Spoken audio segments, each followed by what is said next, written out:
Hello everyone, welcome to my YouTube channel.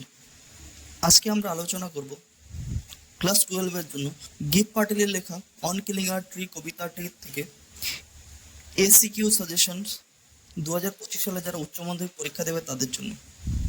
SCQ যে খুব কঠিন সেটা কিন্তু নয়, যদি তোমরা সেটা বুঝে পড়ো তাহলে অবশ্যই সেটা খুব সহজ।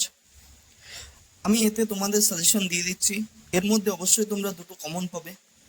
দেখো, যারা ভালো রেজাল্ট করে তারা সম্পূর্ণ ভিডিওটাকে খুব ভালোভাবে দেখবে এবং বুঝবে, আর শুধু স্ক্রিনশট নিয়ে পড়লেই ভালো রেজাল্ট করা সম্ভব না।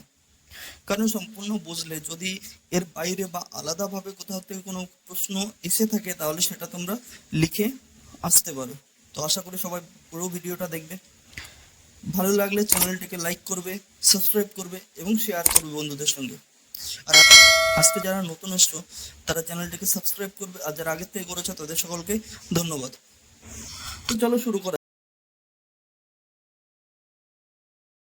যাক। Where would the card green twice rise from, বলে যে কোথা থেকে কোকড়ানো সবুজ পল্লব বা কুণ্ডলি পাকানো সবুজ পল্লব উঠে এসেছে। তো দেখো, তাহলে উত্তর কি হবে? সাবজেক্টটা হলো কি দ্য কার্ড গ্রিন টুয়াইস, তাহলে সাবজেক্টটা যেহেতু কার্ল গ্রিন টুয়াইস তাহলে আগে আমরা কি লিখবো? The curl green twice. দেখো উডটা এখানে মডেল ভাব, তাই আমরা উড আগে নিয়ে চলে আসলাম। Card, the card green twice would rise from close to the ground, মাটির একদম গোড়ার থেকে উঠে আসবে। Number 2, what does leprous hide means, কুষ্ঠরোগীর মতো বাকল বলতে কি বোঝানো হয়েছে? তাহলে উত্তর হবে কি? লেপ্রোস হাইড মিনস কুষ্ঠরোগীর মতো বাকল বলতে বোঝায় the rough bark of a tree that has marks on it, একটি গাছের খসখসে বাকল যার উপর নানা ধরনের দাগ বা চিহ্ন আছে। Next one, what according to give Patel is the most sensitive part of a tree, give প্যাটেলের মতে একটি গাছের সবচেয়ে সংবেদনশীল অংশ কোনটি? যে প্রশ্নে অ্যাকর্ডিং টু কথাটি থাকবে উত্তর করার সময় আমরা অ্যাকর্ডিং টু কথাটিকে আগে লিখব, আর যার মত বা যার নাম বলেছে সেটাও লিখে নেব। তাহলে আমরা উত্তর লিখছি কি? উত্তরকে লিখেছি দেখো অ্যাকর্ডিং টু গিভ প্যাটেল। এবার হোয়াটের জায়গায় পুরো উত্তরটা লিখে দেবো, বাদ বাকিটুকু সবটুকু same to same. Root is the most sensitive part of a tree, শিকড় হলো একটি গাছের সবচেয়ে সংবেদনশীল অংশ। Next number 4, how does a tree grow, একটি গাছ কিভাবে বেড়ে ওঠে? তাহলে সাবজেক্ট কি? একটি গাছ, এ ট্রি গ্রোজ, একটি গাছ বেড়ে ওঠে স্লোলি ধীরে ধীরে by consuming the earth and absorbing years of sunlight, air and water, ধীরে ধীরে মাটিকে শোষণ করে এবং বছরের পর বছর ধরে সূর্যালোক, বাতাস এবং জলকে শোষণ করে।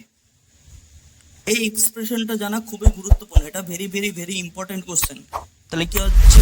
5, what does earth cave means, মাটির গহ্বর বলতে কি বোঝানো হয়েছে? তাহলে সাবজেক্ট এখানে কি? সাবজেক্ট আর্থ কেভ, তাহলে লিখে নিচ্ছি আর্থ কেভ মিনস মাটির গহ্বর বলতে বোঝায় the gaping hole in the earth, একটা ফাঁকা গর্ত মাটির মধ্যে, when the roots are pulled out, যখন শিকড়কে টেনে তোলা হয় বা উপড়ে ফেলা হয় তখন যে গর্তটা হয় সেটাকে বলা হয় আর্থ কেভ বা মাটির গহ্বর। Next one, number 6, what does crust means, ভূত্বক বলতে কি বোঝায়? ক্রাস্ট মিনস ভূত্বক বলতে বোঝায় the top layer of the earth, মাটির সবচেয়ে উপরের স্তর। Next number 7, what scorches and choke the tree after it is pulled out, কোন জিনিসটা গাছকে উপড়ে ফেলার পর ঝলসে দেয় বা শ্বাসরোধ করে দেয়? তাহলে দেখো হোয়াটের জায়গায় আমরা শুধু উত্তরটা লিখে দেবো। হোয়াটের জায়গায় উত্তরটা কি হবে? দ্য সান অ্যান্ড এয়ার, সূর্য এবং বাতাস। স্কর্স থেকে পুলড আউট পর্যন্ত লিখে দেবো। Scorches and choke the tree after it is pulled out, শ্বাসরোধ এবং ঝলসে দেয় গাছটিকে উপড়ে ফেলার পর। Next number 8, what type of poem is on killing a tree, on killing a tree কবিতাটি কি ধরনের কবিতা?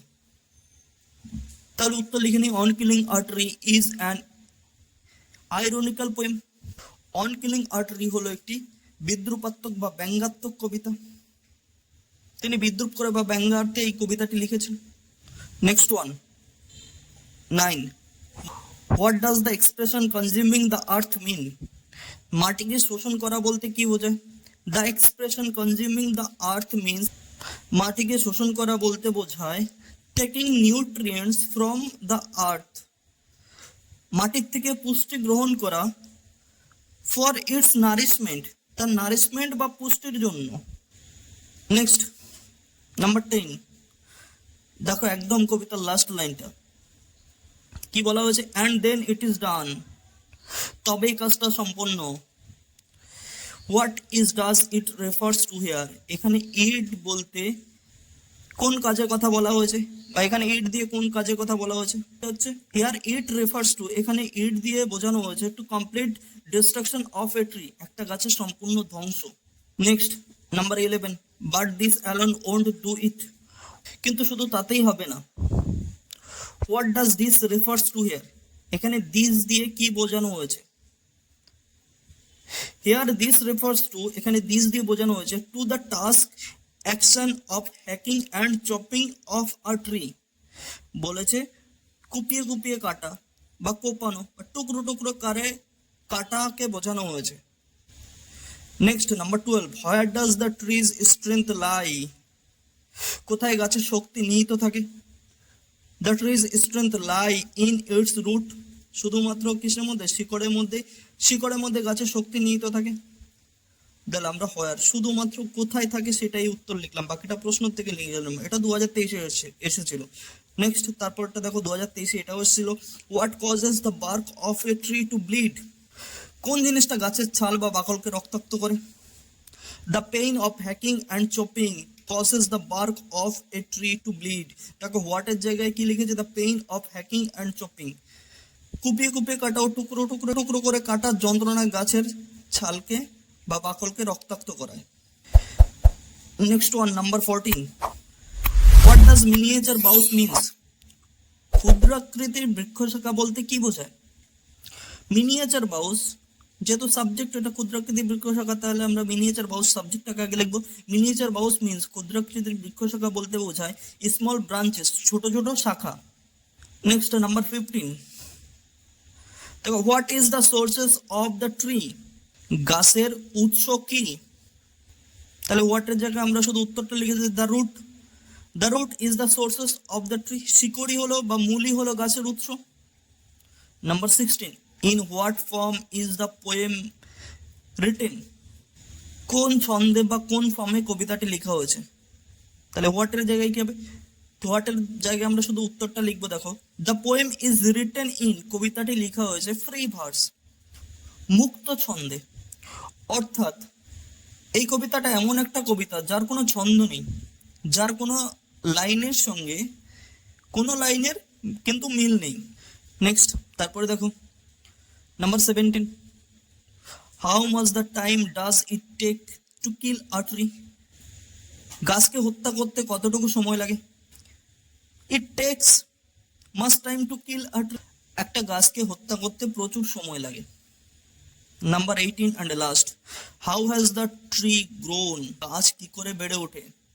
ট্রি, দ্য ট্রি হলো subject, the tree has grown, গাছ বেড়ে ওঠে স্লোলি, ধীরে ধীরে, বাই কনজিউমিং দ্য আর্থ, মাটিকে শোষণ করে। Thank you everyone for watching my videos. আমার এই ভিডিওটি ভালো লাগলে লাইক করবে, কমেন্ট করবে এবং বন্ধুদের সঙ্গে শেয়ার করবে। আশা করি এরপরে তোমাদের এই কবিতার থেকে এসে কিউ নিয়ে কোনো প্রকার কোনো সমস্যা হবেই না, এবং এও আশা করি যে 2025 সালে যারা উচ্চ মাধ্যমিক পরীক্ষা দেবে তাদের জন্য এখান থেকে অন্তত 2টো প্রশ্ন কমন থাকবেই। তো thank you so much everyone.